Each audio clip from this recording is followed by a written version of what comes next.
Into the Nexus is a production of amove.tv. Bookmark Amove TV for other great video games and esports podcasts. Into the Nexus is sponsored by listeners like you via patreon.com/ITN.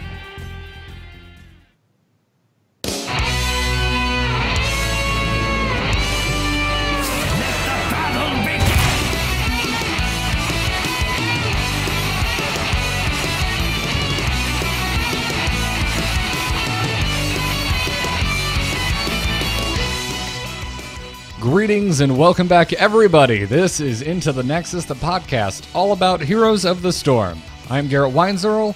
I am joined, as always, by Mr. Kyle Fergusson, and joining us for, like the second time in a row now, but like the third time ever, and he's going to keep doing it every month because our awesome patrons, Mr. DunkTrain is back. Welcome back, Dunk. How you doing?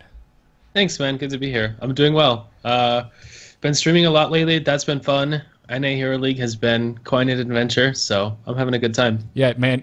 So you were streaming right before the show tonight, and I mean this is useless for the audio audience, but if you are here live, there are so many more people here than usual. Thank you, sir. Yeah, it's good. More people get introduced to awesome Heroes content in our community. It's good for everyone. Oh, you're a kind man. You're a kind man. Well, also Kyle's here, sitting here. How you doing, Kyle? I heard you were doing your hair before the stream. I was, yes, as I tend to do. Well, this is the first time I was made aware of it via like a Skype message. Like, I'll be right there. I'm doing my hair. Well, it's really more of an analogy for how I feel about this week, because this season comes to a close on Tuesday. The new one fires up with a new hero and what's seeming like completely new balance. I'm excited to get into today's girthy show and dig into what Dunk's thoughts on it are, because I'm a little lost and I'm eager, because this last season placements put me in plat. I got myself back to diamond. I'm ready to place again, be a little higher up, and maybe make that trip a little shorter, perhaps. Are we gonna see some serious like Kyle rage if you place in the plat again? No. Actually, as I've sort of mentioned along the way, it's not hard and it's extremely comforting. People don't run out of zombie walls. I'm able to just run amok on Grey Mane. It's a whole different attitude. But that 4-3 barrier has been just so much trouble. I know I'm in love with Zarya a little bit too much. Every time someone picks Vala, I'm like, hell right, let's do a Vala comp. But they're Diamond 3, Smurf maybe. So maybe I'm too trusting. It's definitely the issue I found with tanking. Tanking is just assassinating with health these days. You just get a big girthy dude who just runs in there and just causes trouble. And actually, I've found myself more of a support player nowadays. Oh, all right. So you and I kind of swapped, because you for the longest time were like all warrior all the time, and I was all support all the time, and now I'm all warrior all the time. You're all support all the time. And then there's Dunk, who's, I don't know, what are we doing wrong, man? I don't know. I just play Vala and carry, so all right, that's what I've been doing. It's that simple. The show over. Yeah, the trick to winning heroes. Pick Vala guys, kill everyone, or as happened in my last game, win a 19 versus 20 fight somehow, and then have no idea what happened the whole game afterwards. You know, sometimes that happens. I like watching your stream. It lets me know things are going to be okay, and no matter how high I might climb one day, I'll always be working hard, and that's important perspective to have. Yeah, I think the lesson to really take away is, to everyone who thinks there's an elo hell down there in silver or gold, wherever you're stuck, the truth is elo hell is everywhere. That you're stuck no matter where you are. It's okay. No matter where you are, you're in elo hell. So just accept it and have fun. I like that. That's a good mantra to have. You should meditate every day and recant that to yourself. Elo hell is everywhere. Mm-hmm. Well, that's fantastic. Well, there is so much Heroes stuff to digest this week. Let's move right into this week's Heroes of the Storm news. We're on, boys! Ha ha! Let's liven up this place! Put me to the stage! Stay a while and listen.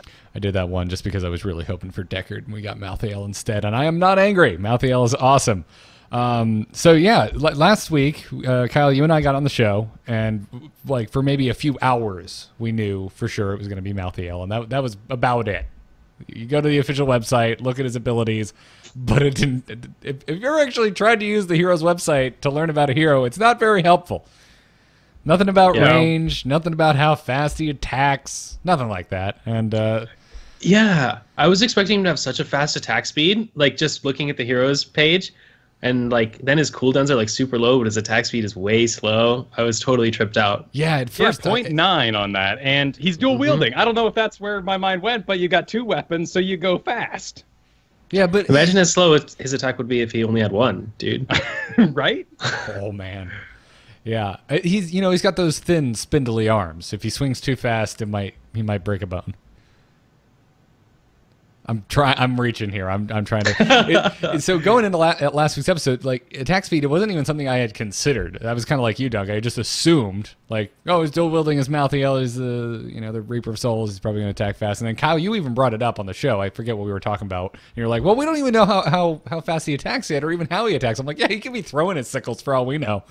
It turns out no, he is a melee hero like we thought he would be. But yeah, the slowest damn attack I've seen in a long time. He reminds me a lot of Gauntlet Legends and when Death has appeared.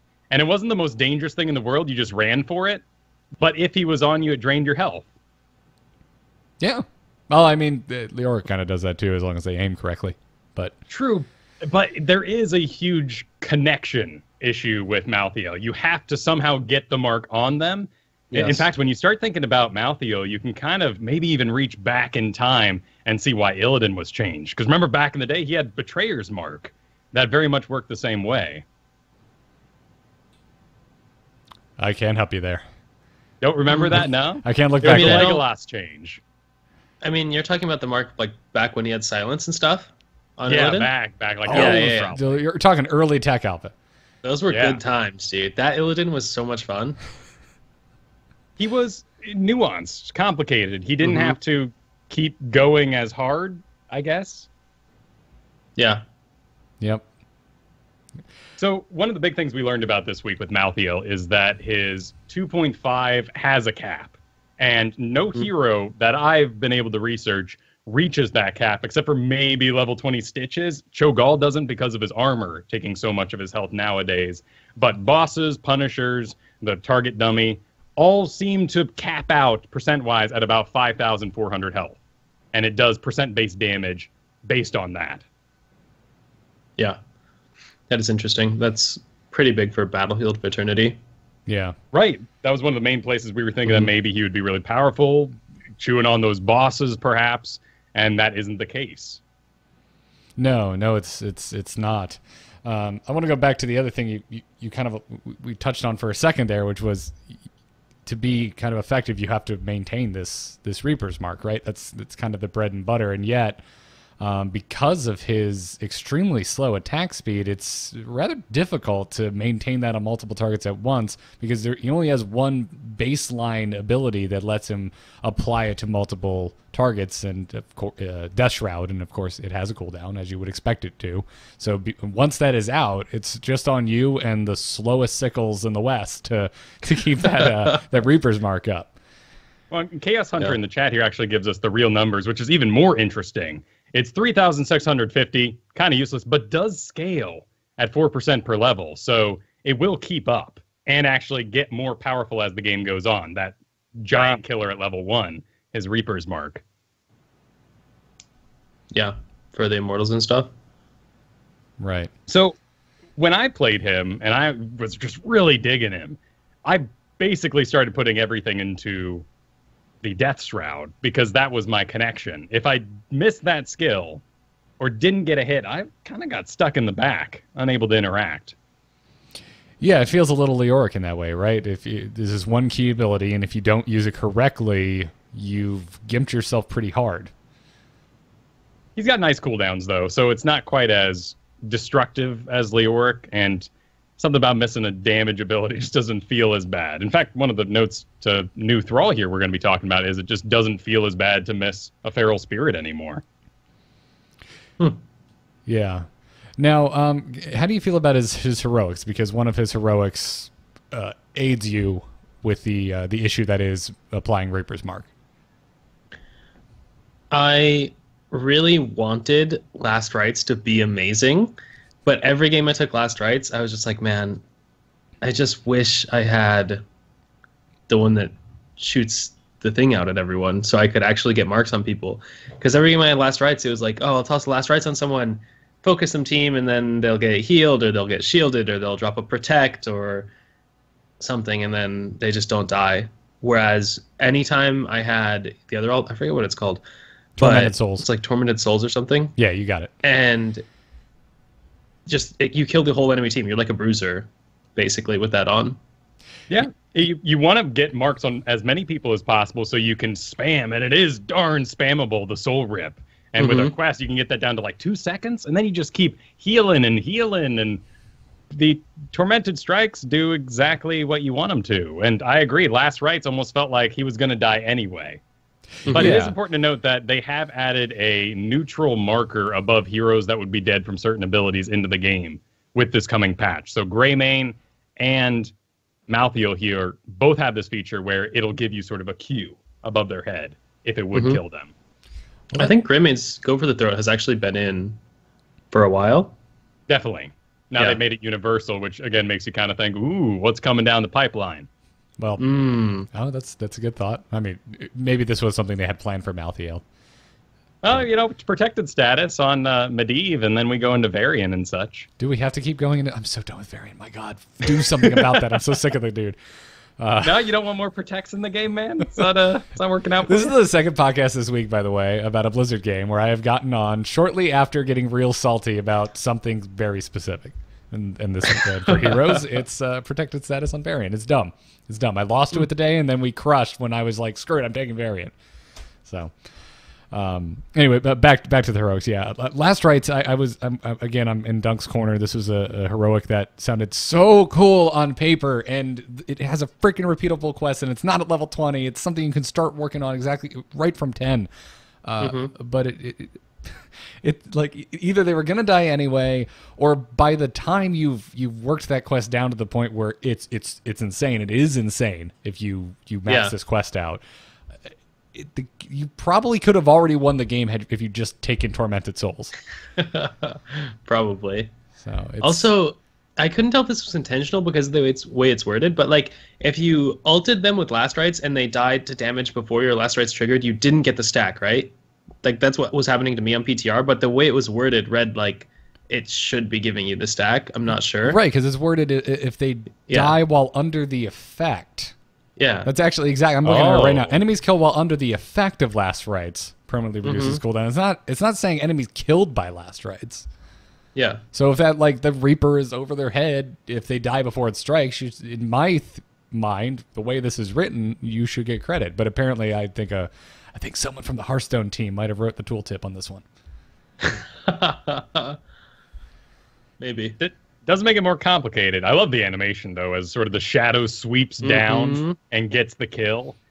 One of the cool things they said in the event stream they did with the showcase of Malthael and the PTR is they mentioned that they were originally going to do an Archimon kind of style sandcastle where he would drag the soul out of a hero, and then that soul was targetable by itself. But it was completely OP. They couldn't make it work. Well, yeah. What's easier, to kill the thing trying to escape or kill the thing that you just drag out and it stays there? Right, exactly. Make this illusion that makes them channel the damage into itself. What a cool idea, though. Yeah. So my big question here is, like, where is Malthael going to land? And as a melee assassin with all sorts of complex bits on him, it's looking in that sort of 46 range. But Dunk, is he viable because he has level 1 Giant Killer, maybe? Is that a role he could fill? I actually think probably the biggest factor that makes Malthael actually a serious threat is Soul Rip, is just really high sustained damage in team fights. So his Q only has a 2-second cooldown. It doesn't do a lot of damage, but it does damage to everyone afflicted with your mark, and it heals you. So starting just from level 1 in Brawls, he's so deadly. Like, laning phase is tough against him. For any melee in those early level 1 fights, if he gets marks on multiple people, he outsustains all the incoming damage. I think he's the real deal. Like, he's going to be very good. Kyle and I were talking a little bit about this. Easily see him replace people on Brax's solo lane, maybe day 1. Yeah, I think so. I'm not absolutely certain about, all the matchups, of course, yet, because we've only played PTR, but it feels like he crushes melee matchups, or at least goes even. And then I'm not sure if he'll work in four-mans, just because if he can't land the E at the start of the fight, like, he's not going to contribute anything, so it's going to be tough. Mm-hmm. Kyle and I were talking a little bit about this off stream beforehand. One specific matchup I'm curious on your thoughts on, Alarak? I think Alarak might be his toughest melee matchup, just because Alarak has so much burst when you get close, and he can out-sustain you from range, so it's going to basically come down to whether you can Wraith Strike to dodge his combos, or whether he dodges the Death Shroud and then combos you. It's probably a skill matchup. Because you can just Death Shroud the wave and drain life off that, so he'll never out-sustain you just with lightning. It's going to be all about the combos. I didn't even think about using the Wraith Strike to just get out of dodge. That's good, as long as you aren't silenced. Mm-hmm. Oh, all right. Well, he'll be hitting live next week.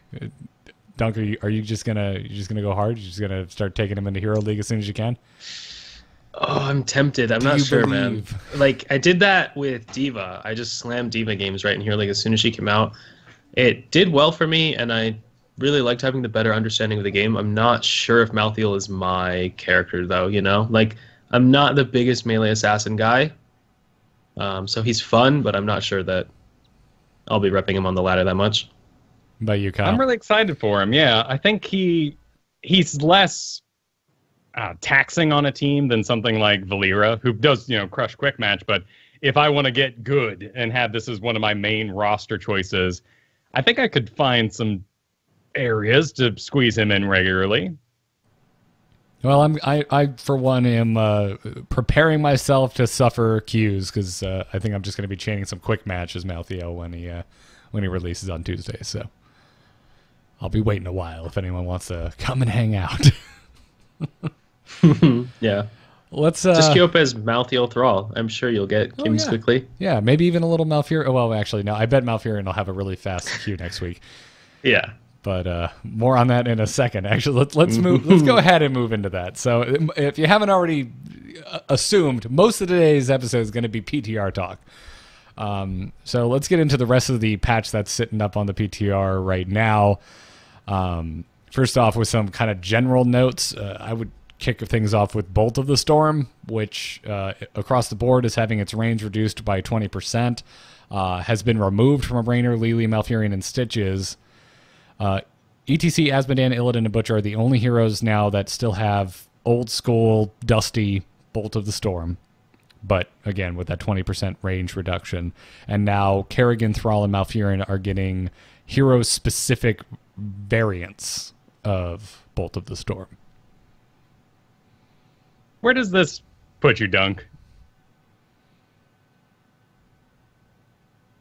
I'm so torn. I understand Bolt was the best level 20 choice almost all the time. Bolt is amazing, but it's not something I want taken away or nerfed, because I want that level 20 to feel impactful, and I want it to be a tool that you can make a play with, right? And that's something that Bolt was. Bolt filled that role where, Bolt is not just stats. Bolt is not Spectral Leech or something where you just are much more powerful now. It's a tool that you have to use effectively, and I hate seeing those options nerfed anywhere in the talent tree. Yeah, let's talk about the one that I think sort of highlights where they're trying to take things, and the other ones move into confusion from there. Kerrigan, Psionic Shift. Now she teleports her short distance and deals 50 damage to the area. 300% of this damage dealt, it is returned to Simulation Shields. 70-second cooldown. So here they're saying we don't want you to escape with Kerrigan, and if you choose to escape, you should feel kind of bad about it. Yeah, I mean, that one hits the right design notes for me. Use this offensively only. This is an engaged tool. I didn't play any Kerrigan on PTR, but I was told that it felt a little undertuned. But I do like the concept of the Kerrigan one for sure. I think that's excellent for Kerrigan. And it's still a playmaking tool. Then we look at something like Thrall, which is good in both situations now, called Wind Rush. 70-second cooldown, teleport to target location, and gain Wind Fury. So if you escape now, you're better. But if you attack, you do damage with it and have Wind Fury.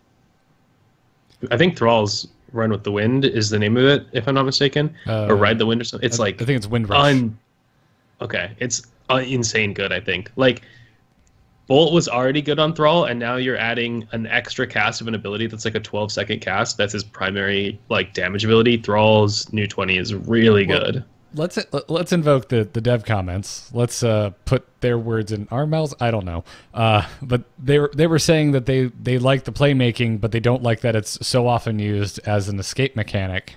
I mean, all you've really been talking about during this little discussion is using it as a playmaker. Do you think they're going too far? Because as you said, with Thrall, it was already good. Like, why did we need to give him a free Wind Fury on top of that?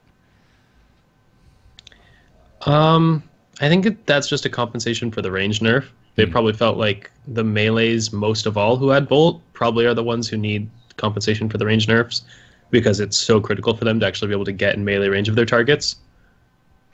That would be my guess. If I was thinking, okay, why are we giving melee specifically? Like Diablo's Hellgate, Kerrigan got one here, Thrall got one here. So maybe they feel like melee should have a more powerful version of Bolt than range, which is definitely a concept I could agree with.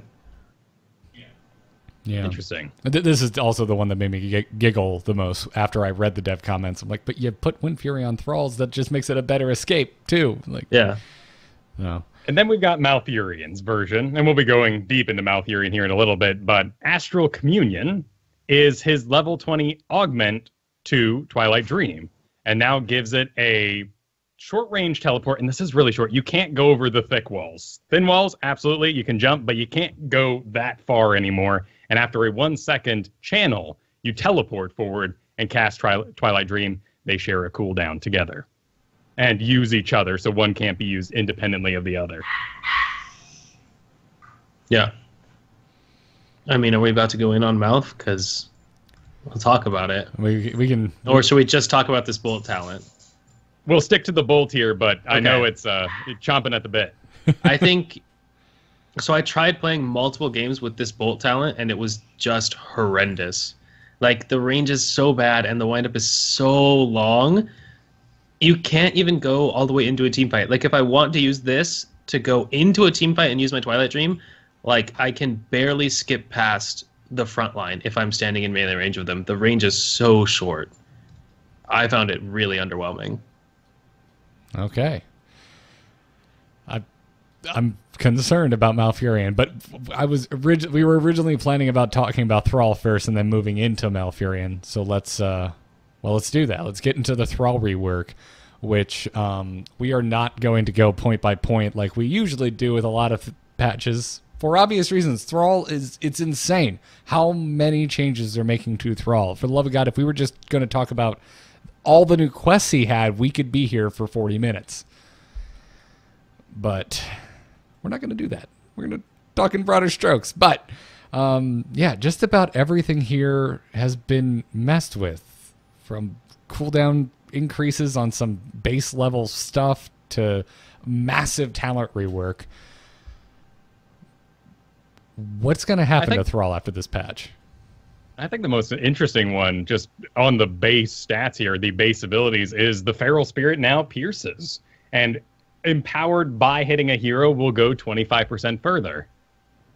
Yeah, this is one of the things, because the notes were ridiculous and I got kind of swept up in trying to read his new quest talents. I glanced right over this, and then I got on the PTR and was playing around with it, and I'm like, am I losing my mind, or are the Feral Spirits piercing?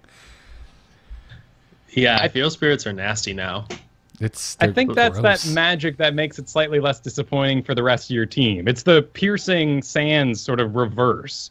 With Piercing Sands, or even the Piercing Jaina talent, I feel like everyone around you thinks you're missing all the time, because there goes that bolt that looks like it hit nobody. And now it always looks like Thralls always miss their Feral Spirits, so you're not going to get ridden as hard by your angry team. When you actually do. I think exactly. In the opening week, I think you'll get a lot of rage, because a lot of folks just won't pay attention to these changes and they'll think you're missing all the time. And then eventually, that's true. Eventually we'll all learn to stop raging at the Thrall. Oh God, that's great. Yeah, Chain Lightning is interesting, though. We saw a cooldown increase of about 33%, mana cost down, and it is a slight DPS increase in the end on an overall lane because it has baked in 3 bounces instead of just 2, though they did take away some range from those bounces. Yeah. The increased bounce, though, is really huge for proccing your trait. I think that's, like, between the Wolf, Piercing, and the Chain Lightning extra bounce is why they had to nerf his trait, so each individual proc is 1/3 less than it used to be. But I think it is definitely made up for with the changes. The first time you get a 5-man Feral Spirit while you're kiting is just such a huge moment, because you're like, oh my gosh, this ability is so much better now. With the lane you hit with it, that gives all the stacks and all your bounces and the earthquakes or the sunderings that you choose to cast.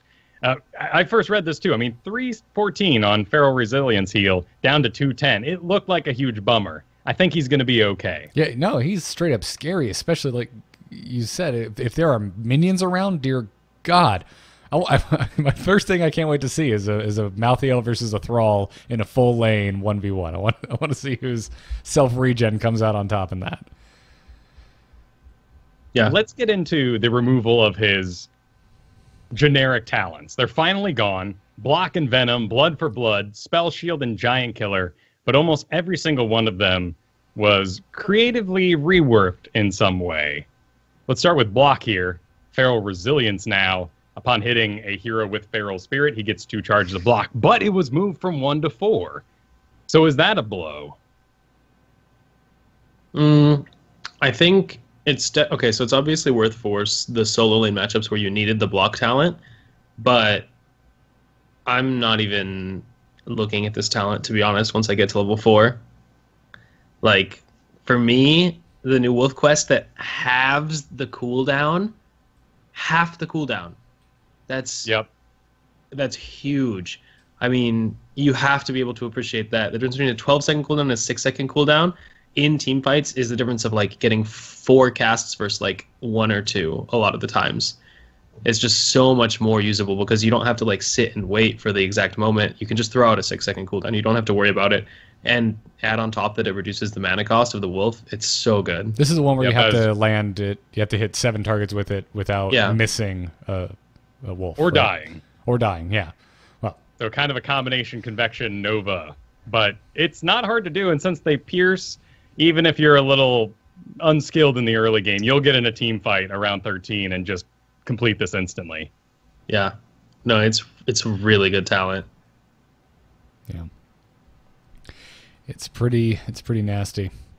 When it comes to Envenom and Blood for Blood, they combine them into the new Ancestral Wrath, which is an activated ability where you have to get Frostwolf Resilience stacks to equal Ancestral Wrath. Basically, keep on healing yourself. You'll eventually get enough stacks to create a 15% Blood for Blood that deals damage over time and heals you over time.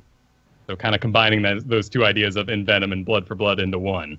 They added another resource for him to tick up. But it's easy to do, and it feels like a very powerful build, but there's also a lot of other, perhaps better things you could be paying attention to with lightning quests and everything like that. Do you think this will see real play, DunkTrain? I think this will see play specifically against double tank comps where you're taking Earthquake Thrall rather than compositions with backlines you want to assassinate where you're taking Sunder. So to me, this talent tier really comes down to, okay, am I going to end up in sustained fights where I'm getting multiple Earthquake triggers, I'm going to be able to use this Blood for Blood on a tanky front line, or is this game going to come down to the kind of team fights where I flank and hard engage on a squishy where I would rather just have follow through instead of 15% of their HP, because that's going to be much more valuable. So I think this talent tier is actually really interesting because this talent compared to follow through, they're good at very different things, but I think they're both really powerful. Yeah, it's interesting to see the working through of Blizzard's mind as they have given our solo lane heroes almost non-solo lane abilities, and some of them are very powerful, like Alarak. He wants to get stacks as fast as possible in the main 4-man lane, but he also has a number of talents that, if you want to go solo lane, might be the better choice.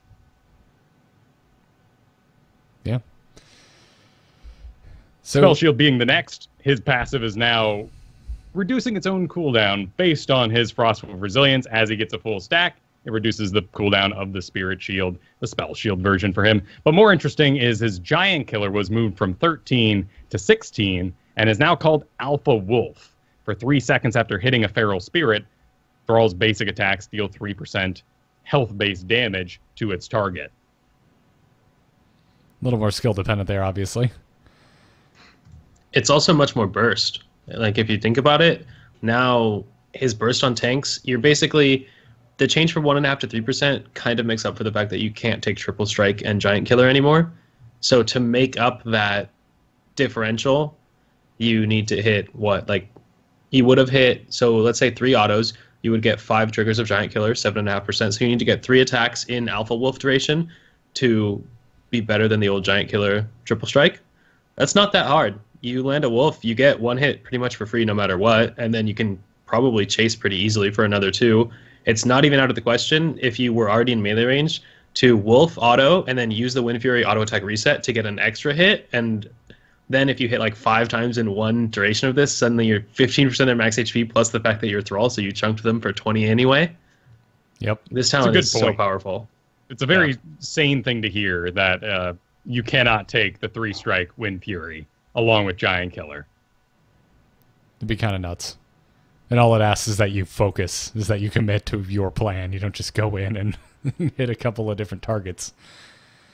So let's move on to the many, many quest talents that Thrall got.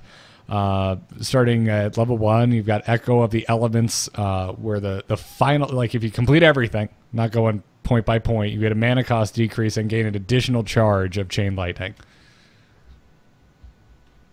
I like it because I really like level 16 Thunderstorm, which is also mad complicated. But basically, by not casting your first target of Chain Lightning on the same target twice, you start to build up a slow. And when you reach a maximum of 40% slow, you suddenly deal 25% more damage to your primary target, as long as you change your primary target with every cast. As long as it's not a hero, you maintain this 25% bonus damage. So get yourself 2 charges. Now you're like this weird pokey, but it takes all the way to 16. I don't actually know if this is good, but it's fun. Yeah, I'm not sure if Thunderstorm is good, but Echo is really good. For sure, no question. Echo is just an extremely powerful talent. I mean, there was already a double charge talent for Lightning at level 16 on Thrall, and now it's a level 1 quest. If you just play a certain way. Yeah. This is the one that, when I was trying it on PTR, it took the most adjustment because I haven't been playing Thrall this way at all.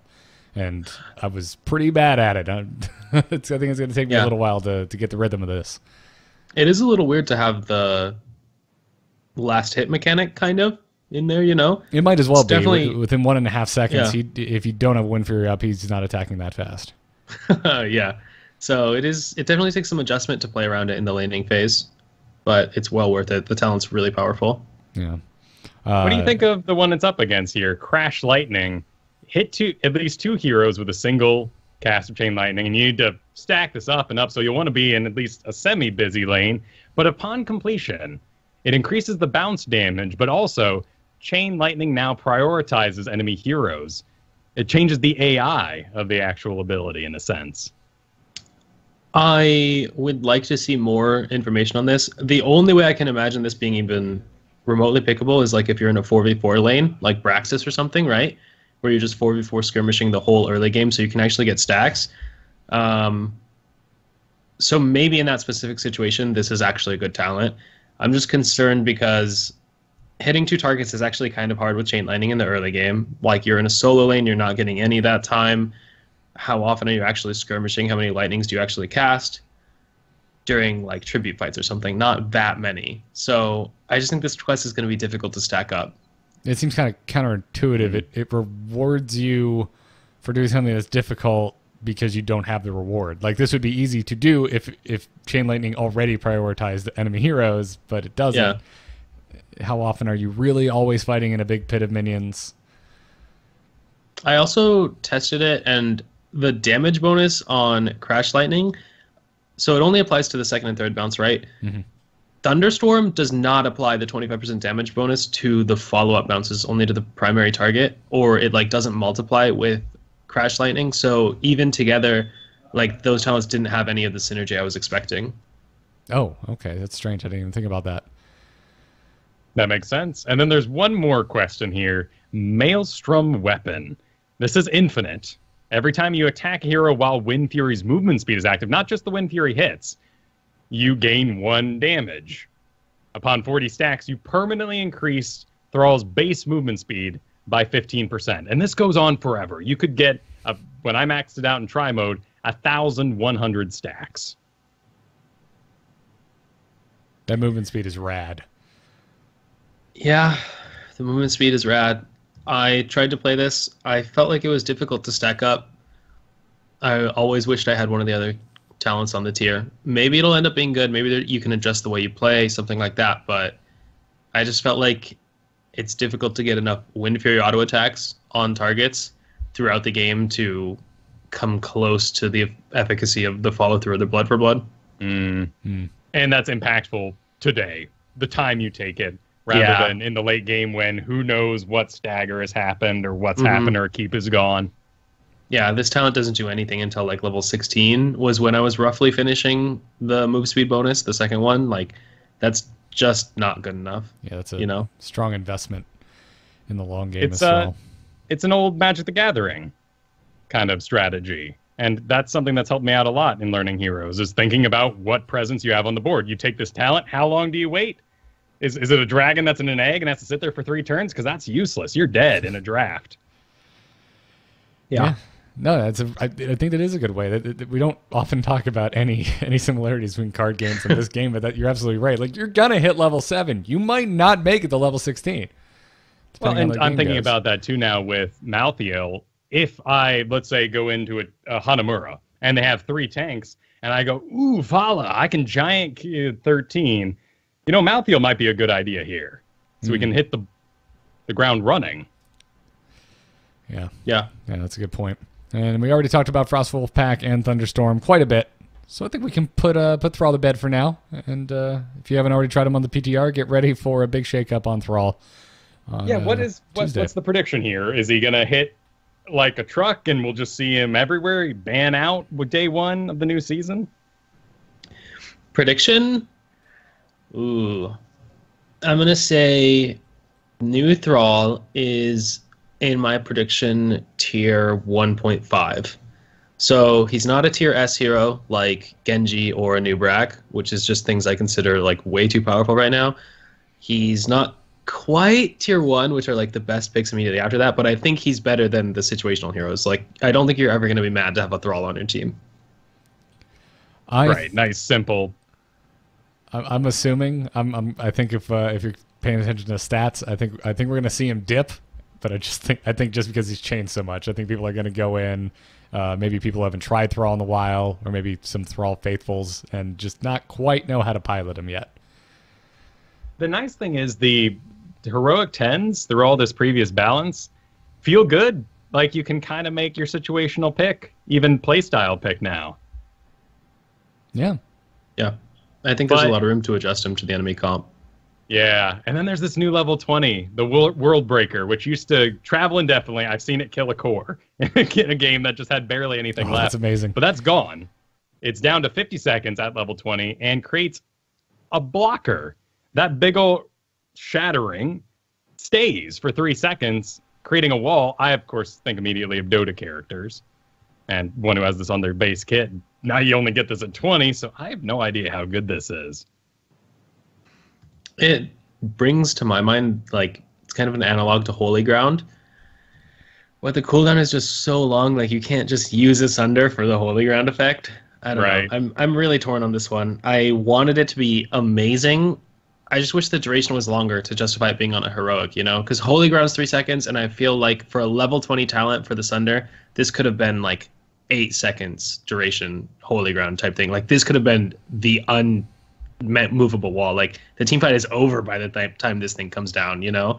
But it's just not. So, I don't know. It could be good, but I'm not sure it's better than the Wind Fury Blink, you know? does work as terrain. So Diablo, Ariel, anyone who bumps someone into a wall, I guess you could give Lucio movement speed to run away with. Get out of there, man. Come on. Just start skating down the fissure. Oh, that'd be amazing. But again, 3 seconds. What are you going to make happen in 3 seconds? You and I were barely coordinating our routes and variant charge correctly today. That takes practice. Come on now. Don't sell us short. I'm just saying. It got a little harder since the stun went away. Pre-10. Oh, yes. But anyways, let's move on. Speaking of Malfurion, and talk about his rework. Moonfire got some love and now costs 5 less mana to be using that. Regrowth, though, the mana cost is up. The heal over time ticks has been reduced. None of this surprises me, by the way. Is anyone surprised by this? Dunk, or you just like, yep, saw it coming? I'm not surprised by the regrowth nerfs at all. What about the passive mana regen going away on Twilight Dream? Not actually surprised about that. I think that's a good change to remove that. Now, I think people didn't like the thing about the passive mana. It's a really powerful effect, but it's also something that's hard to see and hard to appreciate as a player. So it's like one of the best places to remove power from a kit is somewhere where something's powerful, but you don't really feel that good about it. So I think that's an excellent decision as well. I'm a little surprised they just didn't pick it up and put it over on Tranquility just to get people picking that one now. The previous situation arose where no one was picking Twilight Dream, so they said, let's incentivize. Yeah. Well, we already talked about Bolt going away, but there were some other generic talents that should be raising your eyebrow even further. Cleanse is gone. Cleanse is going bye-bye on Malfurion. No replacement. Nope. Any comment on that one, DunkTrain? Pour one out for the homeboy, man. Malf is dead. He's in the ground. Wow. He is turbo rip. No, you're going so full on just trash? Yeah, I think so. I don't think Malf can solo support anymore, and I don't think he brings enough to the table to be viable in a duo support compared to other secondary supports. No, my question is, obviously without getting into all of the talent changes as well, but the regrowth overall has been hit very hard, talking in broad strokes. Is Cleanse being removed? Is that like the final nail? Was that the make or break point where you were going through this going, ooh, regrowth got hit, okay, that talent, all right, that's okay, that still hurts, but at least he's got Cleanse. And then you get to the Cleanse removed and you're like, oh, well, never mind. With that out, he's done. I was reading the patch notes and it's like, ooh, Moonfire talent's at 4 and 7. Nice, Cleanse gone. And that was when I knew Malf was dead. So the weird part is this now leaves Rhaegar, Morales, Lily, and Brightwing as the only ones with Cleanse. But is Moonfire, it's there, it's a build. I mean, could you maybe broccoli it up a little bit, get yourself a treat in with its new quest? I'm having a hard time even saying these words. My problem with the new fantastic and very cool Trident talent is that the Trident gets no bonus health. So as you root people, you increase the damage that he deals at 4. It's really neat. I got this thing hitting for 250 a hit, playing pretty casually, but it's got no health at all and just dies in 2 autos from somebody. but let's imagine. Let's continue the imagining. Okay. You can do pretty good damage with a full Moonfire build now on Malf, while providing pretty decent numbers. I mean, if you threw him in a double support, couldn't he pull it off? Maybe, but Tyrande doing a little touch-up healing, and high-fiving, romance on the field. Maybe.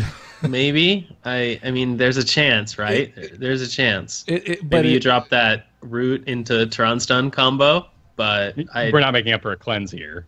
Yeah, you're not recovering. Like, Malf has no way to protect someone from focus fire, basically. So Malf is still the god of silver, where everyone spreads the damage perfectly, so the entire enemy team ends up at 1%. He's still a god there, but in competitive games and coordinated play, having so Kharazim can survive not having cleanse because he gets palm at 10, for example, right? So if they have a focus fire comp, you can maybe make it to 10. It's not that much worse than making it to 7. You get to save the target from the burst and potentially win the team fight. Malf has nothing for that. I mean, you're going to walk up in Twilight Dream. Hopefully they don't kill you when you try that. It's just, I don't know, man. I really feel like Malf got just nerfed into the ground here. Does Mule's removal upset you at all when you're just feeling this way about Cleanse? No, not at all. I'm totally fine with Mule getting removed from the game completely. All right, well, here's another cool talent he got. Strangling Vines. While under the effects of Entangled Roots, healing received by those players is reduced by 30%. I think it's it's a very unique effect. It's very cool. In lower leagues, roots are going to be a kind of a shot call anyway, right? Like they're going to jump on the target that's rooted. Awesome. Great. Not enough, though. Definitely not enough to, I think, right the ship. Only lasting the duration of the roots themselves. Sure, you can increase that later, but catching anything except for maybe like a Dahaka while he's regenerating, something healing over time, you're not going to get anything important out of this unless you really catch that one ancestral heal that hits in the, 1.25 seconds? Yeah. I think this is going to mostly be a trap talent, to be honest. Like, the probability of actually catching like their big healing effects is pretty minimal. And it doesn't even help you against like your worst matchup healer-wise, which is Uther. He's still giving them the full armor value. Your team's not going to be able to kill the target. He doesn't really care if he lost 50 of the effective healing on his W off that when he's still gaining 75 armor. Sure. Well, and then running into your roots to get more heals after it's over, too. Yeah. And keep the chain going. Yeah. I'm trying to sell him a little bit here. I've been enjoying Malfurion over the last 2 weeks. But 13, I think, is the biggest bummer of all right now. It's a situational talent tier. It's decent survivability. You're choosing between Ice Block, Shrink Ray, or Life Seed. But I'm just bummed to see Life Seed still just sitting there. Yeah. Well, I mean, should I be enjoying Life Seed? Is that Shrink Ray? I mean, it's a situational pick. So can we really say outside in a vacuum which one is best here? I mean, they're actually pretty diverse. Like, I think they're all defensive talents, but they all have good matchups they're strong in. Life Seed is good in there's 0 burst threat or hard engage on their team, so you can go Life Seed to deal with their poke. Shrink Ray is good when they have a melee assassin who's not necessarily targeting you, or you're not really in threat of getting chain stunned. You're more about saving your allies. And then Ice Block, of course, is the best defensive cooldown for hard dive, but worst against poke. So I think it's actually a good dynamic there between those three, and it's really matchup dependent. It's just Life Seed is still bad, and Regrowth got nerfed again this patch, so it's even worse. So I don't know. So who's king now? But this is kind of how we've been working with supports for the last year, it feels like. We just, one gets nerfed and we just move on to whatever's next. Yeah, so my suspicion after the Malfurion nerf patch, Uther is king, unless the enemy team specifically avoids drafting or selecting roots, stuns, silences, that sort of thing, which is something you can do and be successful with. Outside of that, Ariel and Rhaegar. Rhaegar's the best generalist. Ariel's got that huge advantage if you have a battery and you're in a 4v4 lane especially, then she's amazing. So I think those three are the prime supports on the next patch. Great. I got to go back to learning Ariel again. It's fun. You should get on the train, man. It's good. I was on it, and then I fell off it because everyone's like, don't even bother. You're trying too hard. Just play Malfurion and win. Why are you playing a skill-dependent healer? And now I have done that, and I've gotten complacent, Kyle. Just exit question before we move out of Malfurion. I'm kind of curious because we have you here, Dunk, kind of about just like big picture stuff. Rewind. God, was it like? It feels like it's been half a year now since Malfurion got his big buff, and he went from never seeing play to being the top picked healer. And now we've lived in this Malfurion world for a long time, and now it looks like he's going back to just never pick him again.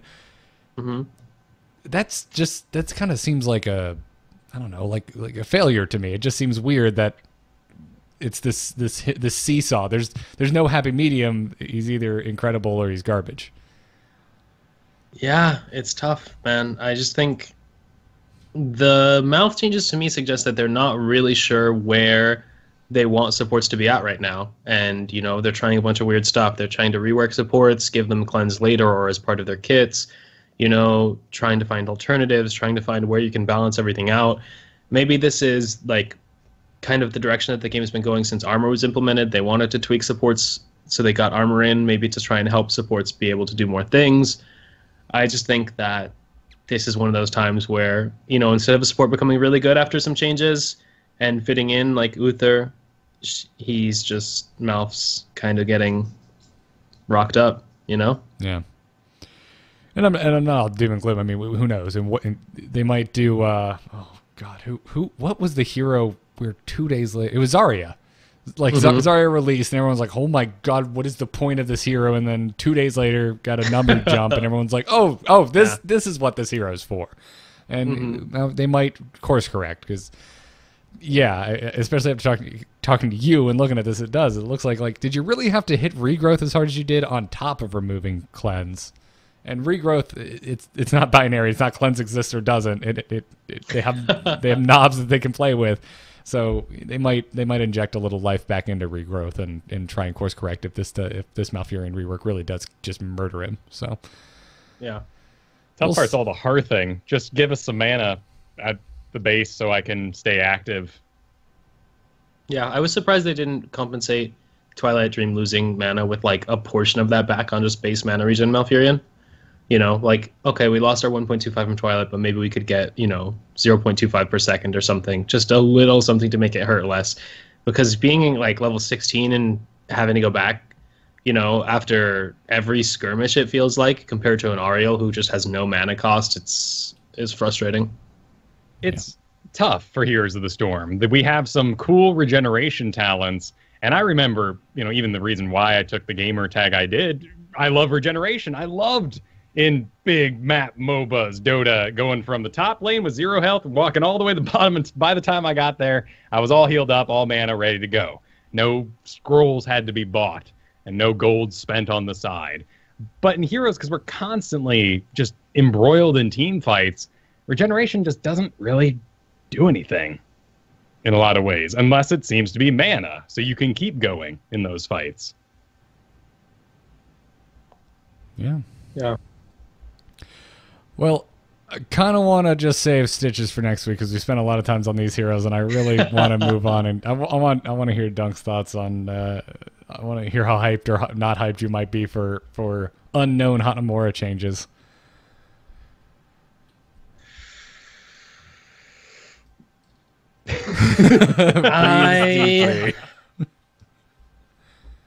I hope. Let me put it this way: I hope there is a lot of Hanamura's changes. Because right now I think it definitely is a problem. And when I saw that the next map rotation is still including Hanamura, and I was like a little bit bothered, honestly. I mean, it's okay to say. Yeah, I saw the new map rotation. I'm like, okay, I'm losing Warhead, but I have to keep all the other maps I hate, and I don't get my favorite map back, and kind of feels bad, man. But Hanamura is still on there, so I hope the changes are good. Out of curiosity, what's your favorite map? My favorite is kind of like I like Towers of Doom the most probably for Hero League, but I mostly want, you know, I want my rotation to be Towers of Doom, Sky Temple, Spider, and Dragonshire. That's the 4 I want my rotation to always have, is those 4. Like, that's the core 4 maps. Oh, and Cursed Hollow. If you have those 5 maps, the rotation is automatically good.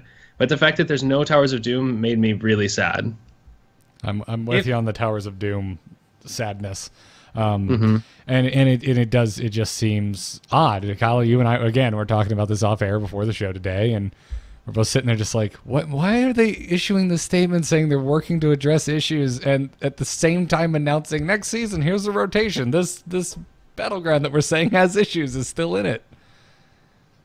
And I don't enjoy this thought process because ultimately we can't make Blizzard move faster, and our anger at getting Hanamura isn't going to help me grind out games and get that master. So if we're taking Hanamura as it currently is, as it's going to be in the map pool come Tuesday, what is the right way to play?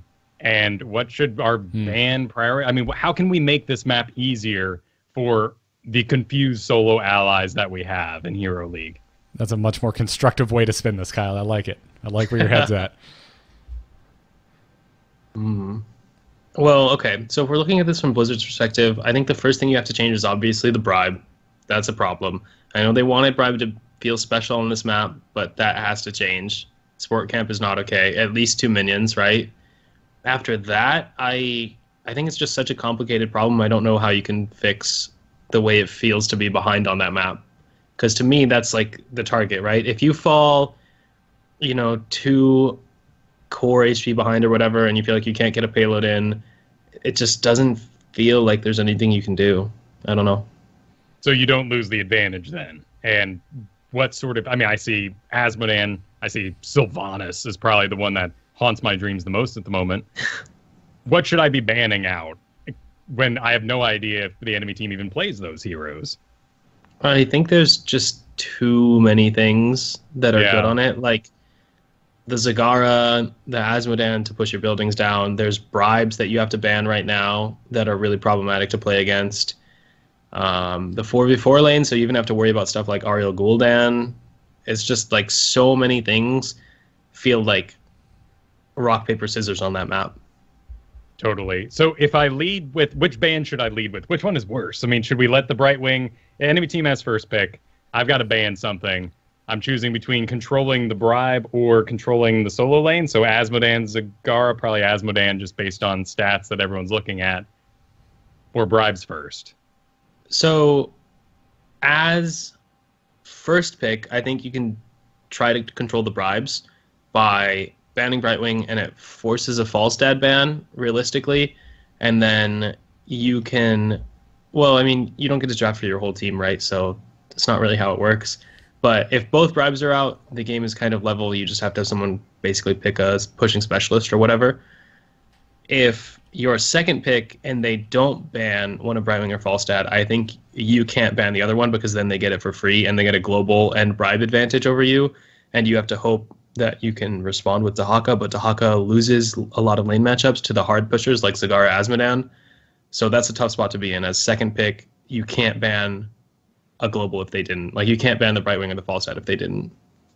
Yeah, this process is further exacerbating the problems. Yeah, I mean, and this is true. I mean, even if we had 4 bans, where would your brain go next? I'd start, thinking of things like the crazy team fighters that you can't stop, or that, Ariel the 4-man kind of piles you mentioned. I mean, Varian is someone that I would think Hanamura wouldn't be able to take advantage of as 10 and, might fall behind in the early game.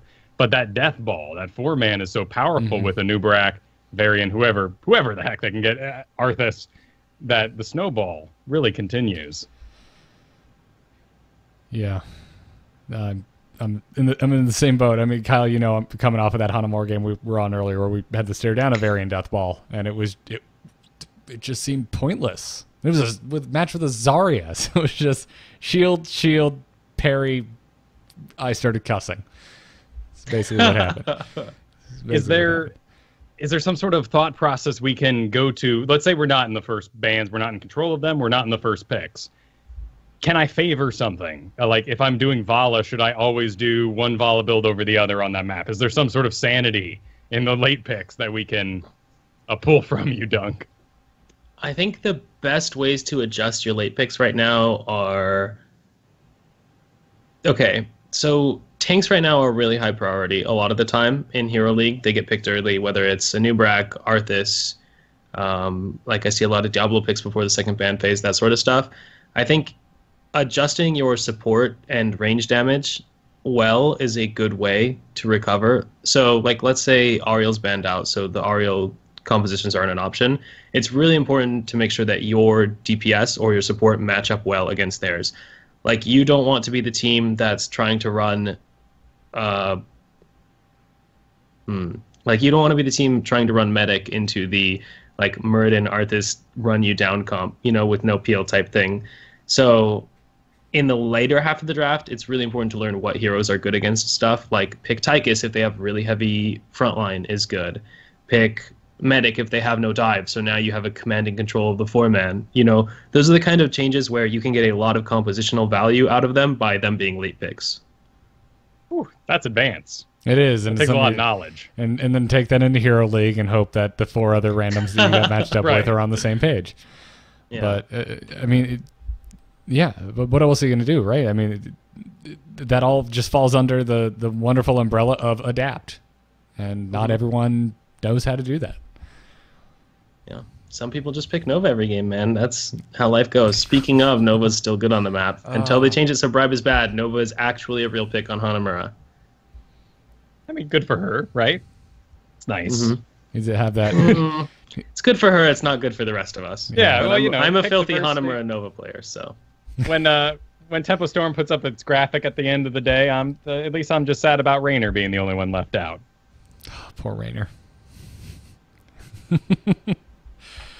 All right. Let's take a detour into esports land real quick because, hey, there's this thing about the startup called the Mid Season Brawl. You might have heard of it. If you haven't, if you've been living under a hero's rock somehow, this is going to be our first global event. It starts this Saturday. It's going for 10 days, which means the finals are on a Tuesday. But right? Monday, I thought. Monday? Are they on a Monday? Okay. I'm not sure, though. I counted You my might be days right. wrong. Whatever the case is, the finals end up on a weekday. The hours are weird if you're in the States anyway, so have fun following it. But whatever the case is, it's starting this Saturday. It's got a $250,000 prize pool, 100,000 of that going to the winning team. They will be playing on the most recent patch, meaning the May 31st one. They will not be swapping over to the one that will be dropping this Tuesday mid-event. So if you were As hoping for that, fantastic as that would be to watch those thralls just flounder out there. or the better thing would be someone just comes in and for whatever reason is apparently a god Malthael and no one knows Yeah, how to you deal with put it. in a lot of work into the PTR where there's no MMR. You bust it out, you're good to go in a pro event. That'd be so fantastic. And of course, reports that there are issues with rosters and roster apocalypses and all of those things happening are all over the place. Because apparently this is Heroes Esports. This just keeps happening. It almost seems like it never really ends.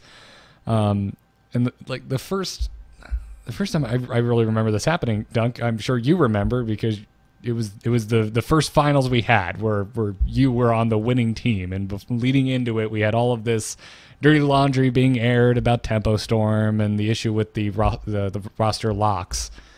And it went away for a little while, but it always comes back around. We always end up hearing about the roster drama or just straight up roster swaps before these big events. Why does this keep happening?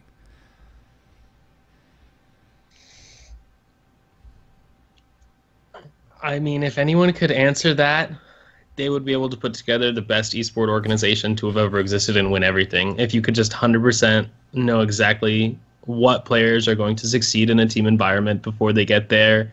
If you know who's going to have the dedication, who's going to stay at their peak, who's going to fall off, who's the meta going to hurt. There's just so many factors, man. There's just no way to know. Yeah. Am I just crazy? Does it just seem like there's more of it in Heroes than other esports because I spend more time in this ecosystem? Yeah, I think if you follow other esports, there's just a lot of roster drama overall, and roster drama is fun. I mean, Heroes is weird. Like, I think the community is kind of split. Like, they hate the roster drama, some of them, and some of them love it. But in the other esports I follow, people love roster drama. It's hilarious. Like, every year after the international, which is a Dota event, basically all of the rosters fall apart, and it's absolutely amazing. I mean, I love roster drama. I think it's great. I think it's bad for the team's actual competitiveness. A lot of the times teams look to roster changes rather than practicing more together, working through issues, having like a more disciplinarian or a coaching figure maybe step in and try to keep things together and figure things out. But from a consumer perspective, being entertained, I love roster drama. All right. It's got to be impossible. I mean, I just think of myself, 21. I wouldn't do any dishes in that darn team house if there was one. That's just who I was back then. I didn't evolve enough.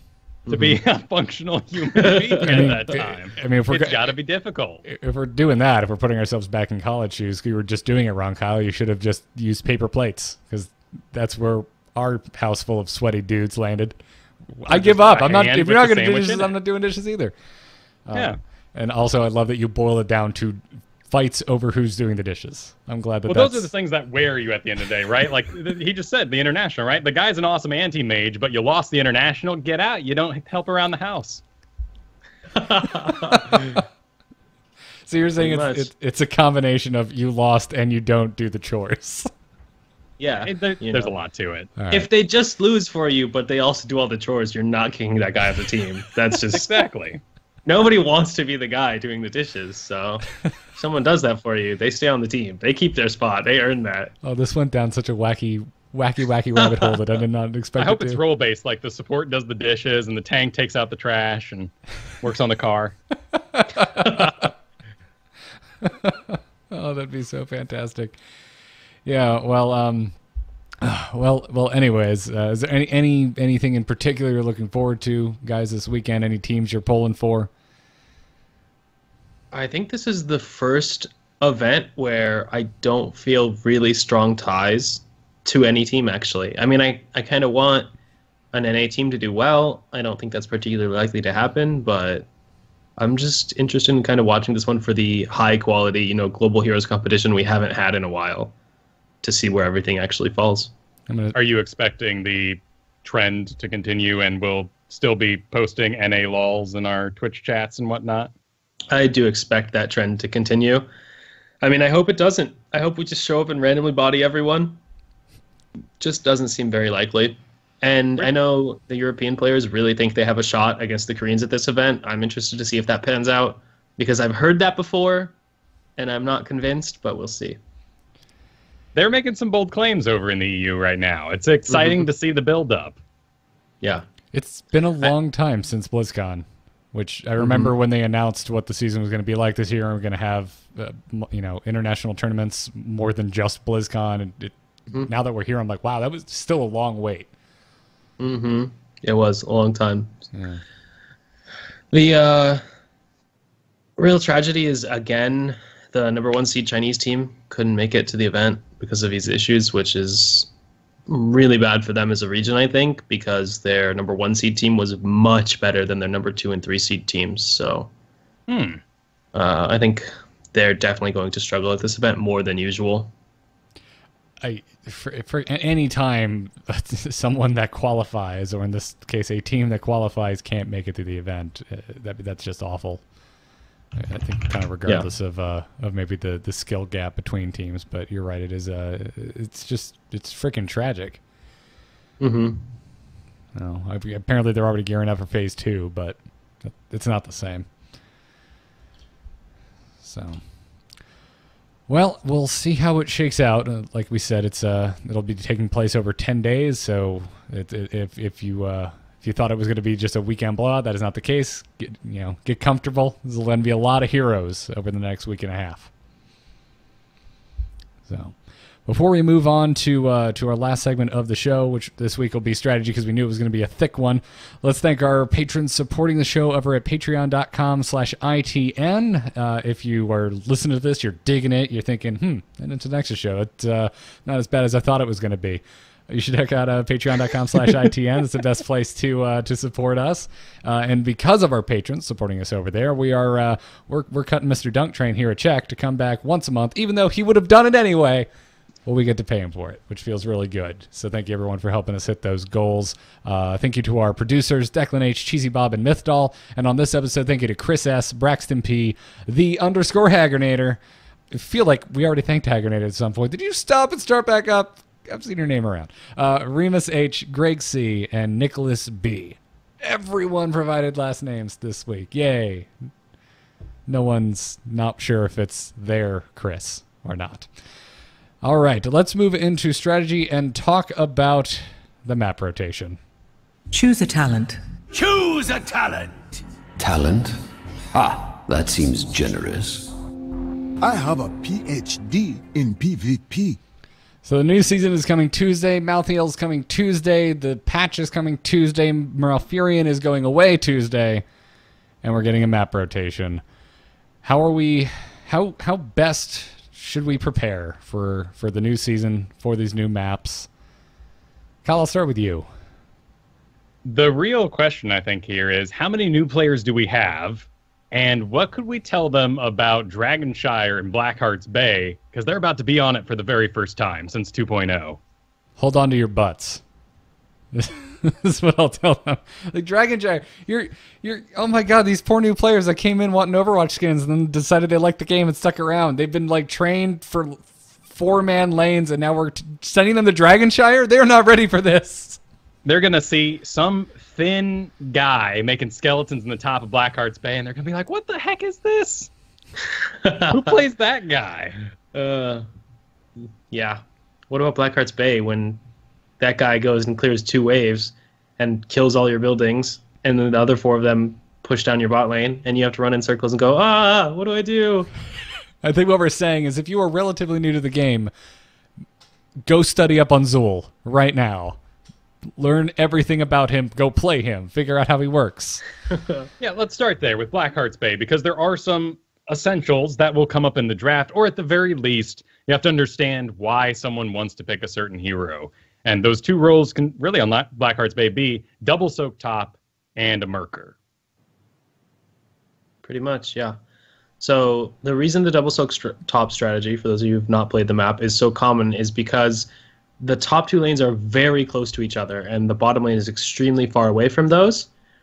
So any strategy where you can have one person handle both of the top lanes and then you 4-man push the bottom lane can get you a huge early game lead and really set you up for the mid game on that map, which happens to be one of the most snowbally, I would argue, of all the 3-lane maps in the game. I'd say so. Once you take map control, you have control of a rather isolated but integral turn-in. As you collect up all your coins, you get the mercs. People can't take their own mercs if they're pushed out by your mercs. You've got a monopoly on the coins. You can win the game. Absolutely. So when it comes to we've done lots of 4-man bottoms. So that's great. I think we've all experienced those. For some reason, I see a lot of hammer 4-mans just on Blackheart's Bay. Because hammer's fun to play and you can actually make something work with the character. True. Yeah, I mean, you don't have to... I mean, why would you see more hammers? Hammer's just good in 4-mans. Why don't we see her now in the 4-man maps? I'm actually not sure about that. What characters do you think have the greatest advantage in the double soak top? We've already mentioned Zool, because he creates the skeletons that then push for him while he moves on to the next lane. Other heroes that are good for it... So Leoric is generally considered a pretty good one, because even if the enemy makes the effort to keep one in each lane or they gank you and you die, it's not as costly as your double soaker dying normally. Sonya is good because she wins some matchups really hard, but she's vulnerable to ganks. I could definitely imagine something like Genji being a good double soaker top just because he's 100% infinitely safe. Even if his wave clear is not great, if you're matched against something else that doesn't have great wave clear, you could very easily get past the early game double soak phase and just accept that you're going to lose some tower ammo, but get value by having 0 risk. Ragnaros is pretty good, but again, melee kind of vulnerable to ganks. So it really depends what their composition is as to whether you want more safety, like a tank, Johanna Leoric, or if you want more wave clear potential, like Sonya. You're going to have to evaluate how risky it is to be alone up there. What about things like Tassadar or Greymane? Often picked in that same role, but you didn't mention them. I've got a personal investment here, so go for it. Okay, I'm not sure how good new Tass is at that, just because you're going to take 2 storms because you can't auto attack, and right now Tass really needs to charge up his level 1 quest talent, the Psybeam upgrade, Templar's Will I think it's called, where your auto attack does 2.5 times damage when you finish the quest. You need to charge that quest as fast as possible to turn into a real hero right now on Tassadar. So being in the solo where you're spending the first 4 minutes of the game just wave clearing, not really fighting, is probably not going to be good for you. Greymane is probably a good option for up there, though. He loses some lane matchups, though. So he might be risky. And the majority of people we're talking to here, of course, the gap of the Hero League players are going to be in that gold bell curve. So honestly, it kind of sounds like as long as you are getting something stack-wise or having some sort of advantage that you know how to use, you're basically good. But I thought the rework thing was really interesting because being 4-man in the bottom and having your Zool die all the way in the top is about the most depressing thing that can happen on Blackheart's Bay. Yeah, because you lose 2 lanes worth of soak, which is astronomical. I mean, the impact on the game state is huge there. So that's why it's the 2 soak strat or the dual soak strat is a little risky because of that. So it can actually be good to have globals in your 4-man as well in case they rotate out and try to gank him. It can be bad. I mean, it can be good to have the globals, you know. Yeah, it also gives you potential for the gank. Mm-hmm. Depending on who you pick. So. Let's talk Dragonshire. What would people even need to know about that? I mean, Dahaka, it's a global map, but it's really an odd one. Not anything like Warhead Junction in terms of how you kind of use those globals, because you're always bringing it back to the center to have to actually channel an objective. I think this is a good... You mentioned Warhead Junction, though, so a lot of people, if you go into Warhead Junction, I feel like they brush up on their 1v1ing, right? Because it happens a lot there, and you can relieve a lot of the pressure on your team, I think, if you bring a solid 1v1er into Dragonshire, because you're going to do a lot of map rotation. And you might need to just be like, nope, don't worry about this, guys, I've got this. You can head up and take a shrine by yourself if you're smart about it. Yeah, so name of the game on Dragonshire is globals and skirmishing, I suppose. So globals... because if you can turn the fight around when the other team is 2v2ing or something and you can make it a 3v2, that's a huge numbers advantage. On the other maps, there's not as much value to being split because a lot of the times the other team will just deathball and take a boss. There's no bosses on Dragonshire. They'll deathball and take the tribute instantly. There's no tributes on Dragonshire. There's 2 shrines you have to hold and a 3rd point in the center you have to cap to get any map objective value. So always be on the lookout for opportunities to use your global and find places to turn like a 2v2 into a 3v2 or something like that. That's a good suggestion. And you made me just... my heart lifted at the sound of the death ball being torn apart by its own immobility. That will be nice. Although at the same time, I'm thinking about Dragonshire. I'm just like, no, we're not trained for this. None of us. We've all fallen out of practice. Even like new player and old player alike. Just like me having to get back on Ariel. I've got to shake it off. Yeah, those first couple weeks of Dragonshire are going to be messy rotations, man. Yep. Speaking of rotations, is there a rotation to do on Dragonshire these days? 4 people or 3 going and controlling 2 lanes as a group? So the default style of play is 1v1 top and then 4 control the bottom side of the map. There's definitely room for like a 1-3-1 where the one person is a roamer, so you've got like a solo top laner and a 3-man just kind of holding on the bottom side, and then you have a roamer threatening top, which will often require them to pull someone off, and then your roamer comes back down, you have an advantage, that sort of thing.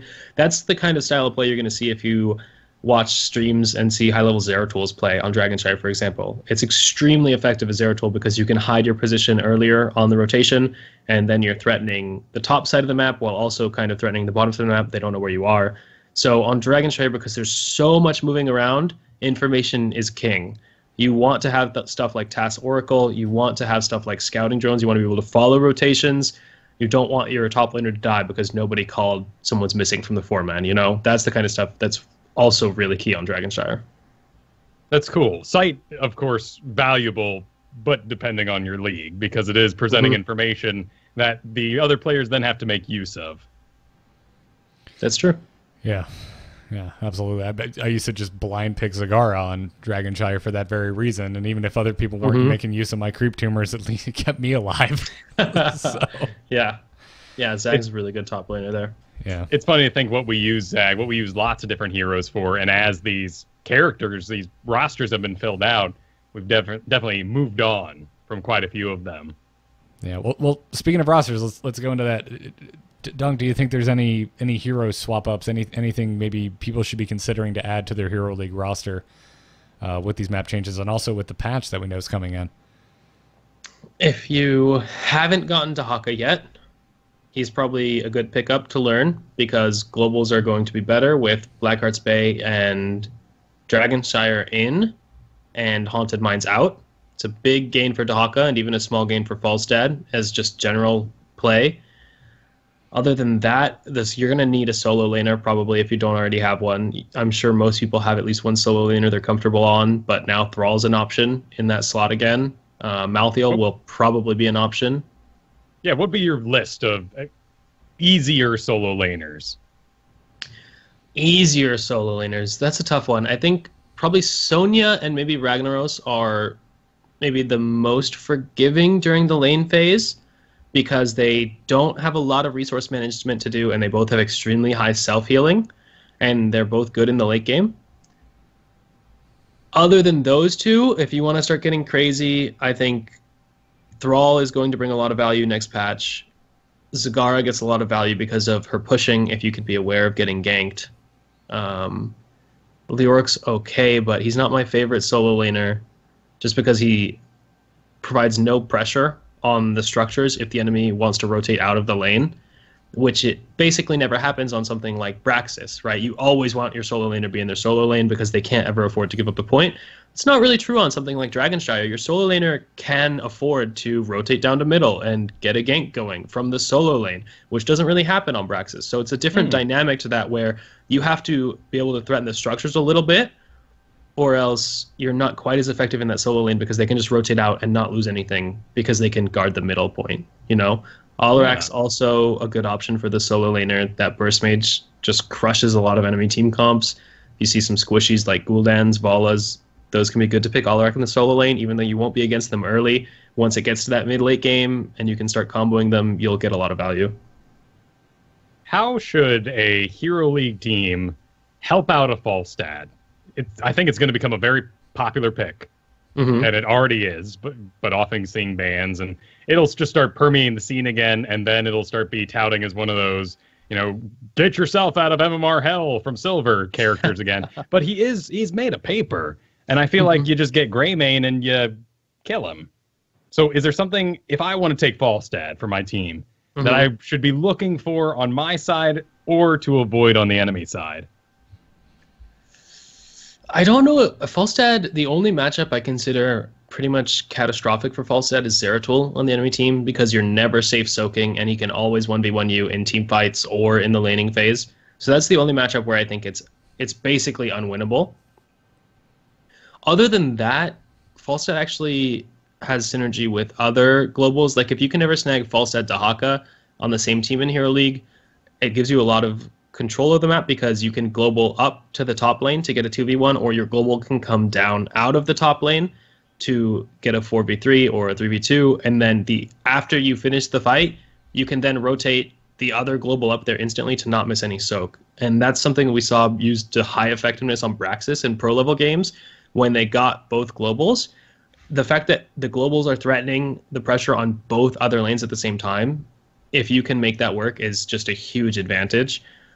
As far as actual team fighting and stuff, Falstad's, in my opinion, he's pretty good just kind of holding his own, right? He's got some shielding or some hammer gains. He's decent burst damage, good sustain damage. He's just a good all-around hero. Now, when people are looking to build their roster, they're going to take to hot slogs. Looking at the top win rates of hot slogs right now, Samuro, Nazeebo, Asmodam, Probius, Uther, Sonya, Butcher. What about Samuro? Of any of these heroes, would you suggest them to people if they're going to try to climb next season? Or is this just a interesting pile of stats that we shouldn't take at face value? If there's anything that the top 4 tell us about win rates is that the people who play heroes who do PvE do well, right? Like Samuro, Nazeebo, Asmon, and Probius, they just play PvE. They are kind of hard to punish. Like, you can't end the game early against an Asmon or a Probius or a Nazeebo. They're just going to counter your siege really hard. So that seems to be a strong strategy. I'm not going to advocate that because I don't like when those heroes are in my games, but if you want to do some climbing, picking stuff like that is viable. Do you think it's maybe because we're looking at the full breadth of Hero League here from Bronze to Grandmaster. Do you think it's maybe just that these heroes hold on to the early game so they don't necessarily lose? And then even if your team is bad, at least you take their keep? Yeah, I mean, there's something to be said about not losing that hard, right? Because you give more time for the enemy to mess up and make like a huge game-losing error. Well, I think you made a good point there, Kyle. Like, a lot of these heroes you can play selfishly, right? Like, you don't necessarily need... They're not bringing any type of, like, huge synergy to the team. They can kind of play for themselves and still push the game in the direction they would like it to go, which I think is always effective in a pickup game environment. But I also think some of the points that you brought up, Dunk, are good in a pickup game environment as well. You're talking about the globals that you can manipulate and abuse, you getting a false stat and a Dahaka, just to play the numbers game, to show up and make it an unfair team fight. And that's something that I think works really well in your solo queue Hero League environment, because it doesn't require a lot of coordination. You can explain that that's what you're about to do through a ping. It's not some esports wombo combo that you need to be on comms for. You just be like, hey, Dahaka, you and me, let's go there. Cool, thanks. So I think that's a through line I see. I'm always thinking about the pickup game aspect of this, because it's at the end of the day what the majority of us go and play.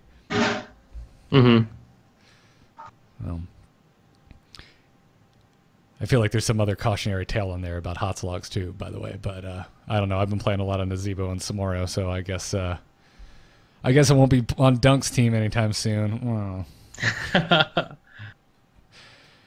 So I think we've done a pretty good job breaking down. I mean, this can go on forever, right? There's so many intricacies. It's a real-time strategy game in a sense, and everything's going to change based on the individual picks. But anything else you can think of, Dunk, that you would like, maybe particularly the 2.0 players, to know heading into this brand spanking new season?